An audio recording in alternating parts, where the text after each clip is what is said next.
എല്ലാവർക്കും നമസ്കാരം.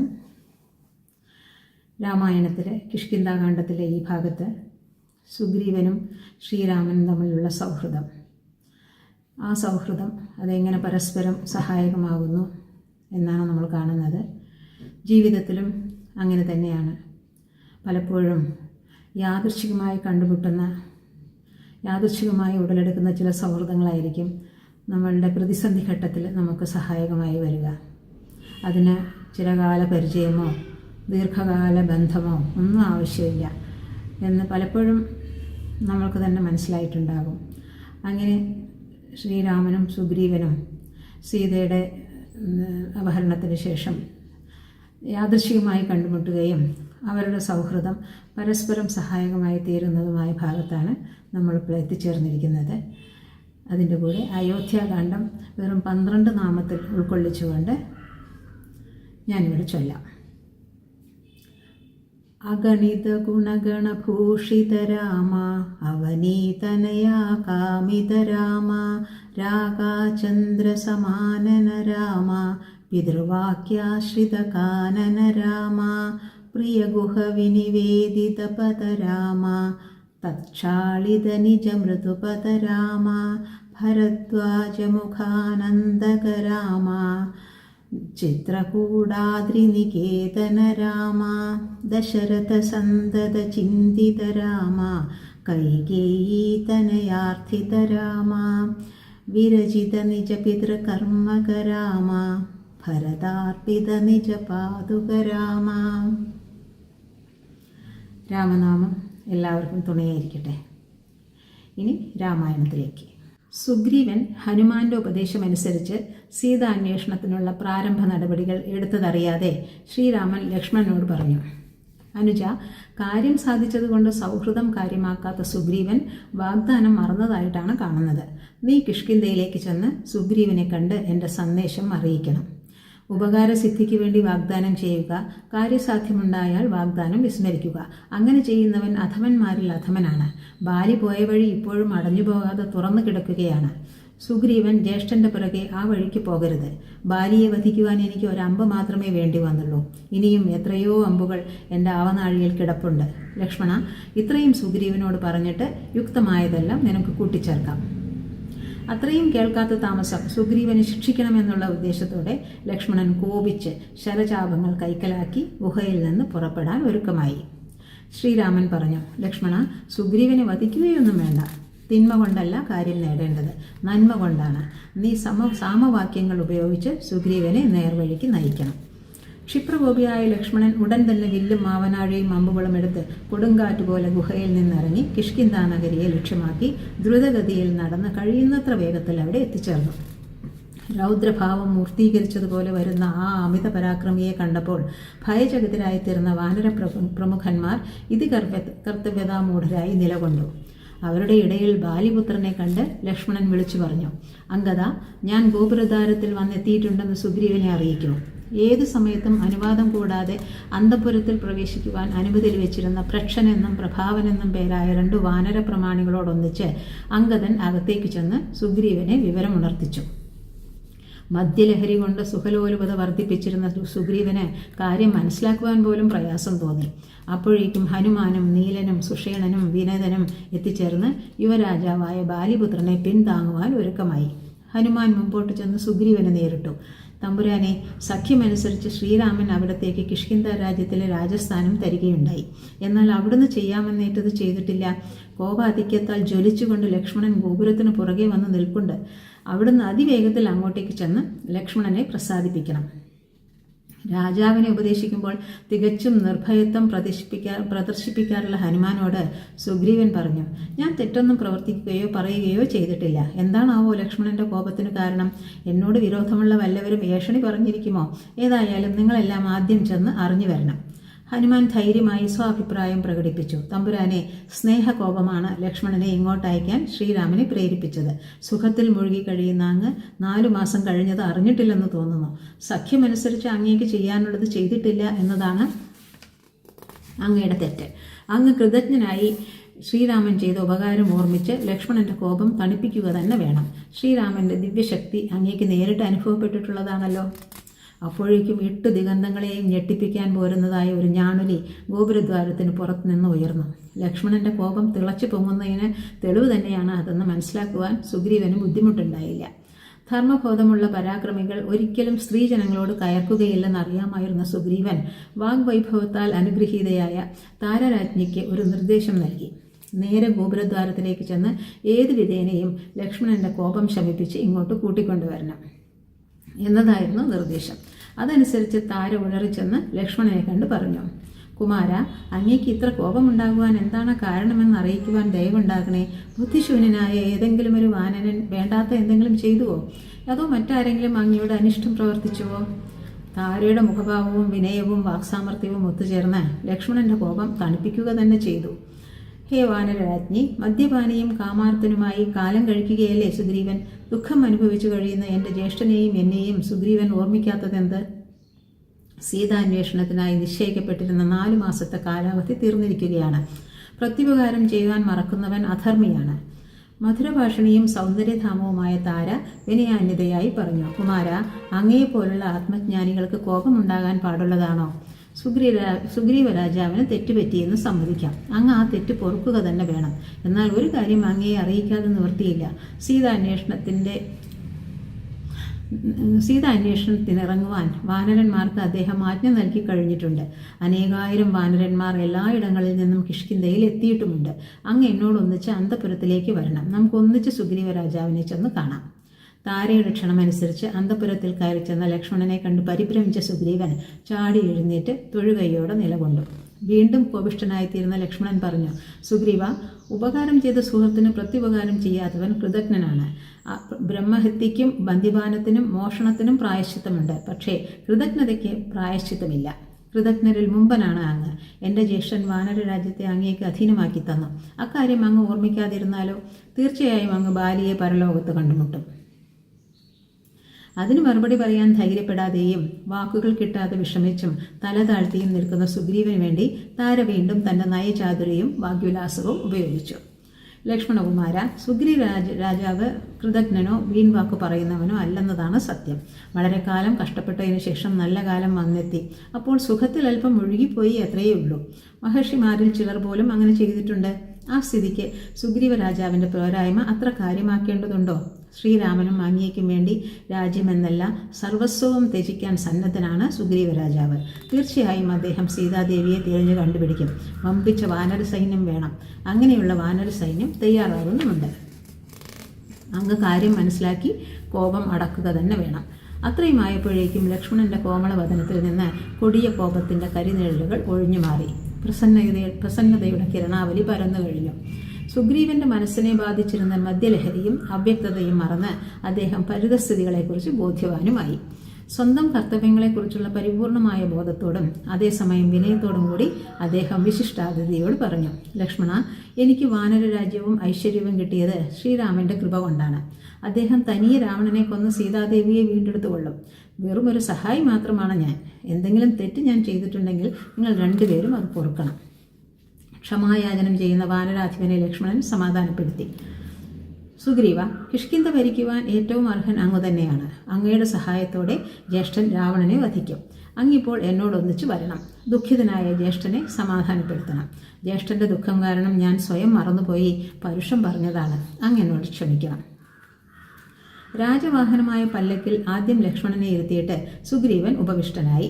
വെൺകൊറ്റക്കുടയുടെ താഴെയായി വെൺചാമരങ്ങളാൽ വീജിതനായി, പരിവാരങ്ങളാൽ അനുഗതനായി, പരിജനങ്ങളാൽ പരിസേവിതനായി, പ്രൗഢിയോടും ഗാംഭീര്യത്തോടും സഞ്ചരിച്ച ശ്രീരാമലക്ഷ്മണന്മാരുടെ വാസസ്ഥാനമായ ഗുഹയിലെത്തി അദ്ദേഹം ശ്രീരാമനെ കണ്ട് ആ മഹാപ്രഭുവിൻ്റെ പാദങ്ങളിൽ ദണ്ഡനമസ്കാരം ചെയ്തു. ശ്രീരാമൻ സുഗ്രീവനെ പിടിച്ചെഴുന്നേൽപ്പിച്ച് അനിർവചനീയമായ സ്നേഹവാത്സല്യങ്ങളോടെ ഗാഠപരിരംഭണം ചെയ്ത് തൻ്റെ സമീപത്തിലിരുത്തി കരം ഗ്രഹിച്ചുകൊണ്ട് പറഞ്ഞു, സ്നേഹിത, ശരിക്കുള്ള രാജാവ് ധർമ്മത്തെയും അർത്ഥത്തെയും വേർതിരിച്ചറിഞ്ഞ് പ്രവർത്തിക്കുന്നവനാണ്. ധർമാർത്ഥങ്ങൾ പാഠം പരിത്യജിക്കുന്ന രാജാവ് വൃക്ഷശാഖയിൽ നിദ്ര കൊള്ളുന്നതിന് തുല്യമാണ്. നമുക്ക് രണ്ടുപേർക്കും കർമ്മനിർവഹണത്തിനുള്ള കാലമായി. സുഗ്രീവൻ പറഞ്ഞു, പ്രഭു, ലോകത്തെമ്പാടുമുള്ള വാനരന്മാർ അണിനിരക്കുന്ന മഹാസൈന്യം അങ്ങേക്ക് താമസിയാതെ കാണാറാകും. ജലത്തിലായാലും സ്ഥലത്തിലായാലും അങ്ങയുടെ പിന്നാലെ വരാൻ അവർ വെമ്പുകയാണ്. തുടർന്ന് ഇരുവരും ഭാവിയിലെ കാര്യപരിപാടികൾ ആസൂത്രണം ചെയ്യുന്നതിനായുള്ള സംഭാഷണത്തിൽ മുഴുകി.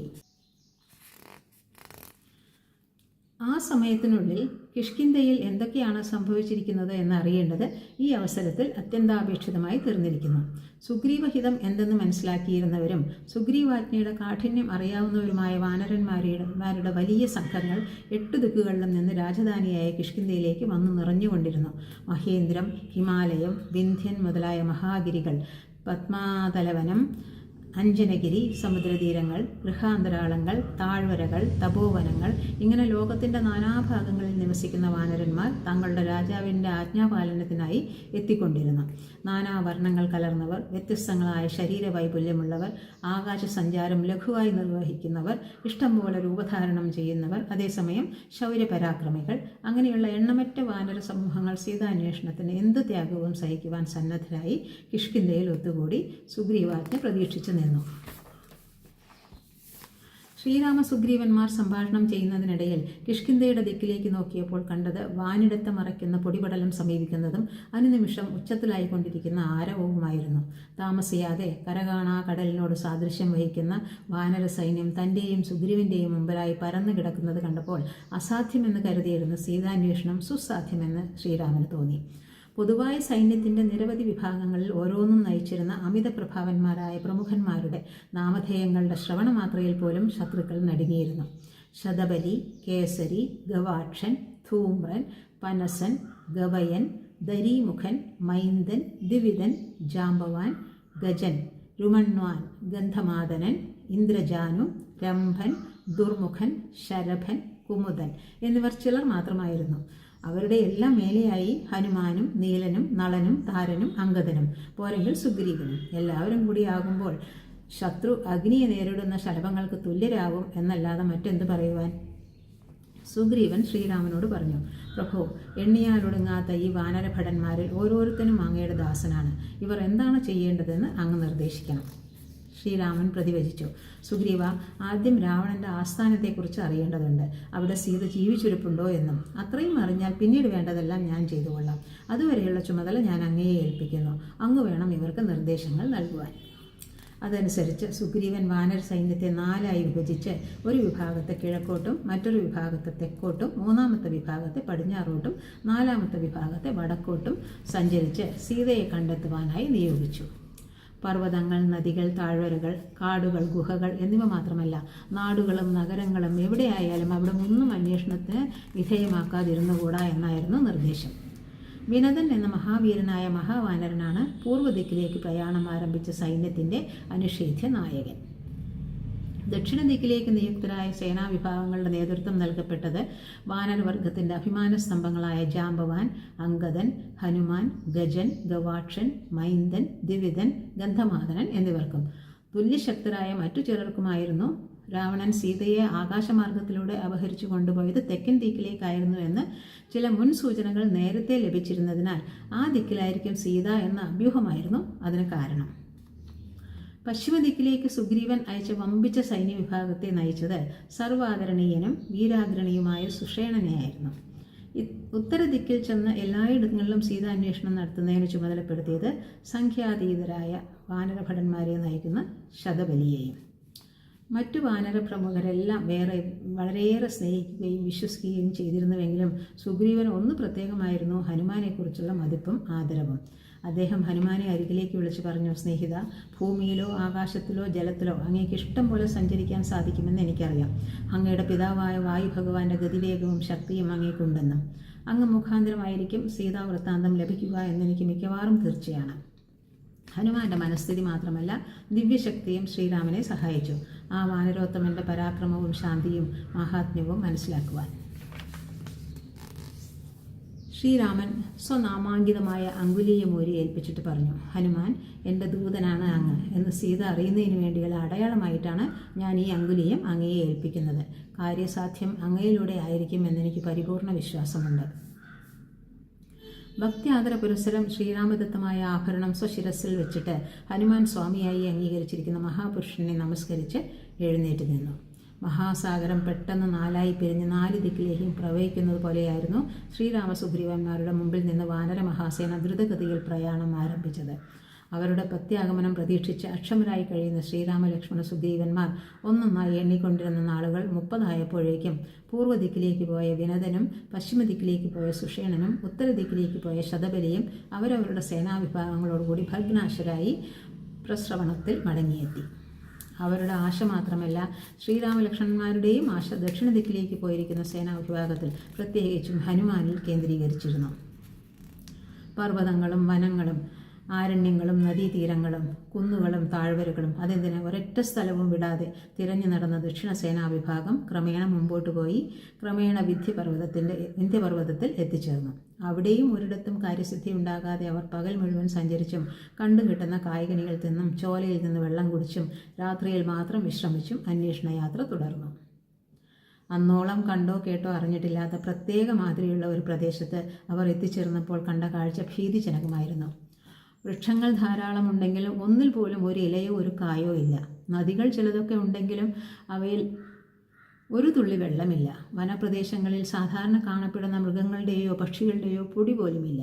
അങ്ങനെ ആ പ്രദേശം മുഴുവൻ തരിശായി കിടക്കുന്നതിന് കാരണം കുറേ കാലം മുമ്പ് അവിടെ തപസ് ചെയ്ത് പാർത്തിരുന്ന കണ്ഠു എന്ന മഹർഷിയുടെ ശാപമായിരുന്നു. കണ്ഠുവിൻ്റെ 16 വയസ്സ് മാത്രം പ്രായമുള്ള പ്രിയപുത്രൻ കാലഗതി പ്രാപിച്ചപ്പോൾ മഹാതപസ്യാണെങ്കിലും കോപതാപങ്ങൾ നിയന്ത്രിക്കുവാൻ കഴിയാതെ മഹർഷി ശാപമേകി, ഈ പ്രദേശം ജന്തുക്കൾ പോലും ജീവിക്കാതെ തരിശായി കിടക്കട്ടെ എന്ന്. അവിടെയും വാനർ സൈന്യാധിപന്മാർ തിരഞ്ഞു നടന്നെങ്കിലും യാതൊരു പ്രയോജനവും ഉണ്ടാകാതെ അവർ വീണ്ടും അലഞ്ഞു തിരിഞ്ഞു. ഒരിടത്ത് പടർപ്പുകൾക്കിടയിൽ ഭീകരസ്വരൂപനായ ഒരു രാക്ഷസൻ ഇരിക്കുന്നത് കണ്ടപ്പോൾ അവൻ രാവണനായിരിക്കുമെന്ന് ശങ്കിച്ച് അംഗദൻ മുന്നോട്ട് ചെന്ന് ഊക്കോടെ ഒന്നടിച്ചു. രാക്ഷസൻ അടിയേറ്റ് ചത്തു മലച്ചപ്പോഴാണ് അംഗദനും കൂട്ടർക്കും മനസ്സിലായത് അവൻ രാവണനല്ലെന്ന്. തങ്ങൾക്ക് തെറ്റിയെന്ന് അപ്പോഴേക്കും എല്ലാവിധത്തിലും മനസ്സ് മുട്ടിയിരുന്ന നേതാക്കന്മാരും അനുയായികളും ഒരു വിജന സ്ഥലത്ത് ചെന്നിരുന്ന് ചിന്തയിൽ മുഴുകി. യുവരാജാവായ അംഗദൻ അവരോട് പറഞ്ഞു, ദിവസങ്ങൾ പലതും കഴിഞ്ഞിട്ടും സീതാദേവിയുടെ യാതൊരു വിവരവും നമുക്ക് കിട്ടിയില്ല, ശരിയാണ്. പക്ഷേ എൻ്റെ ഇളയച്ചനായ സുഗ്രീവ മഹാരാജാവിൻ്റെ ആജ്ഞയുടെ കാഠിന്യം നാം മറന്നുകൂടാ. നാം ഉറക്കവും മടിയും നിരാശയും വിശ്രമവും ഉപേക്ഷിച്ചേ കഴിയൂ. യുവരാജാവിൻ്റെ അഭിപ്രായം ഗന്ധമാദനൻ എന്ന വാനരശ്രേഷ്ഠൻ പിന്താങ്ങിയതോടുകൂടി ഗത്യന്തരമില്ലെന്നറിഞ്ഞ നേതാക്കന്മാർ അനുചരന്മാരെ നയിച്ചുകൊണ്ട് വീണ്ടും സീതാന്വേഷണത്തിനിറങ്ങി. ഒരിക്കൽ ദാഹിച്ച് നാക്ക് വരളുന്ന അവർ എല്ലായിടങ്ങളിലും വെള്ളം അന്വേഷിച്ച് നടന്നുവെങ്കിലും ഒരിടത്തും അതില്ലെന്ന് കണ്ട് ആടിയും ഉലഞ്ഞും ക്ഷീണിച്ചും വല്ലവിധവും മുമ്പോട്ട് പോയി. താമസിയാതെ വലിയൊരു ഗുഹാമുഖം കണ്ടപ്പോൾ അതിനകത്ത് ജലമുണ്ടെന്ന് അനുമാനിക്കുവാൻ കഴിഞ്ഞത് ഹനുമാനായിരുന്നു. അദ്ദേഹം സന്തോഷത്തോടെ കൂട്ടുകാരോട് പറഞ്ഞു, അതാ കണ്ടില്ലേ, ഗുഹയ്ക്കകത്തു നിന്ന് അരയന്നങ്ങളും ചക്രവാകങ്ങളും കുളക്കോഴികളും പുറത്തേക്ക് പറന്നു പോകുന്നത്. ആ പക്ഷികളുടെ ചിറകുകളിൽ നിന്ന് വെള്ളത്തുള്ളികൾ ഇറ്റിറ്റ് വീഴുന്നത് കണ്ടോ? തീർച്ചയായും ഗുഹയ്ക്കുള്ളിൽ ധാരാളം വെള്ളമുണ്ടായിരിക്കണം. ഗുഹയ്ക്കുള്ളിൽ എന്ത് കാണുന്നതെന്ന് അടുത്ത ദിവസം നോക്കാം.